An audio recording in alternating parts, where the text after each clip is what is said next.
Nous n'avons pas à considérer les groupes rebelles aux motivations politiques.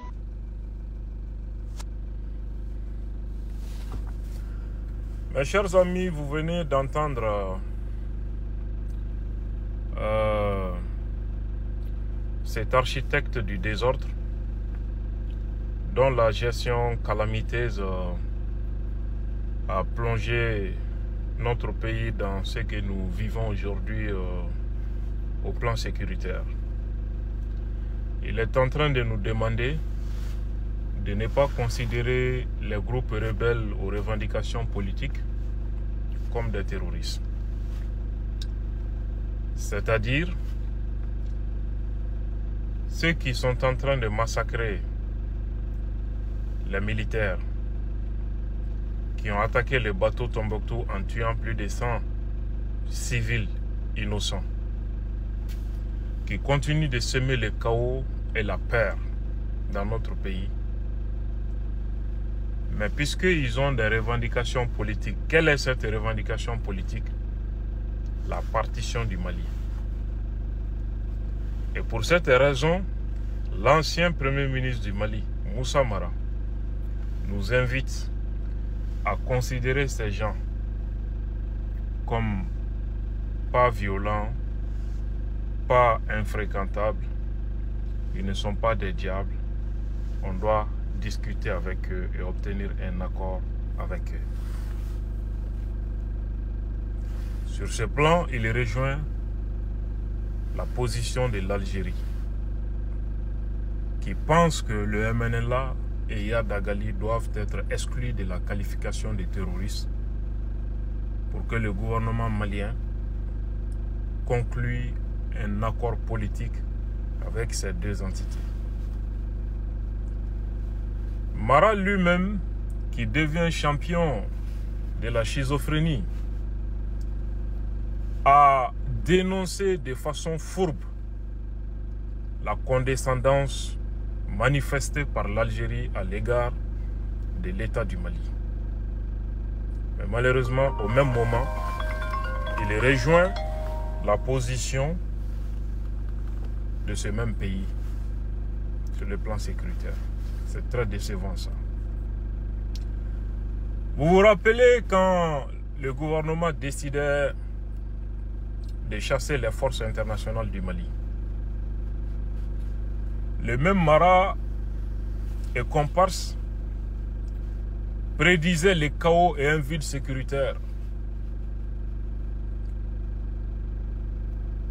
Aujourd'hui, les faits ont clairement démontré qu'effectivement, Mara est un oracle, mais un oracle déconnecté. C'est ridicule finalement. L'armée malienne aujourd'hui exerce la plénitude de sa souveraineté sur l'ensemble de son territoire et agit en toute autonomie 2 ans après le départ des forces internationales. Et ces stratèges de salon continuent encore de vouloir donner des leçons à la hiérarchie militaire du Mali et aux décideurs stratégiques de l'État malien. C'est le comble du ridicule. Moussa Mara, malheureusement, fait honte au Mali en faisant un tel étalage de son ignorance et une position antinationale. C'est très clair. Il pense que si un groupe armé a une revendication politique, ça veut dire qu'il ne peut pas être considéré comme groupe terroriste.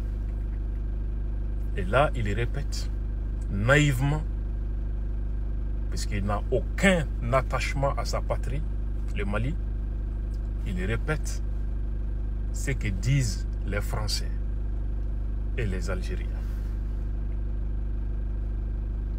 Lui ne sait pas qu'à un moment en France, même certains partis politiques avaient été considérés par l'État comme terroristes. Il n'était pas au courant de ça parce qu'il ne connaît rien. La loi malienne dit quoi? La loi du Mali ne donne pas une définition conceptuelle du terrorisme. La loi malienne donne plutôt une définition factuelle du terrorisme. Si tu fais tel et tel acte, tu es qualifié de terroriste. Mara n'est pas au courant de ça parce qu'il ne connaît rien. Et même selon les législations internationales, en Occident par exemple, pour qu'une action puisse être qualifiée d'action terroriste, la loi a besoin d'un élément moral. Tendre embuscade contre les forces armées, les MNLA le fait. Poser des mines, les MNLA le fait. Pour quelle revendication? Une revendication politique. Donc Mara ne sait pas si on pose certains actes, on utilise certains modes d'action pour exiger du gouvernement quelque chose, contraindre l'État à faire ou à ne pas faire quelque chose, pour une raison politique ou religieuse. Mara ne sait pas que c'est exactement cette raison politique-là qui constitue l'élément moral de cette infraction et tu peux être poursuivi pour terrorisme. Il n'est pas au courant de ça aussi. C'est très décevant et c'est dommage. Ce n'est pas seulement la revendication politique qui justifie la qualification des terroristes ou qu'il ne les justifie pas. Pour que l'action d'un groupe armé soit considérée comme action terroriste, ça dépend du mode d'action utilisé. Massacrer les populations, l'attaque contre les bateaux de Tombouctou, c'est l'assaillement. Des attaques contre les populations civiles. L'utilisation de la tactique de guérilla, des embuscades contre les forces armées et de sécurité, l'utilisation des drones kamikazes contre les forces armées et de sécurité. Pour quel motif? Obtenir la partition du Mali, obliger l'État du Mali à revenir dans l'accord d'Alger, obliger l'État du Mali à concéder l'autonomie au MNLA, l'autonomie de Kidal. Si malgré tout, un ancien Premier ministre qui prétend diriger le Mali ne sait pas que tous ces éléments sont constitutifs de l'infraction de terrorisme, c'est vraiment décevant. C'est une honte, c'est une abomination. Le plus grave, ça c'est souvent voir que on peut être à l'aise devant les journalistes et parler comme ça et qu'on ne trouve personne pour recadrer. Là, il y a des soucis à ce niveau aussi. Alaka Mali, Alaka Klignimandambema. Shalom.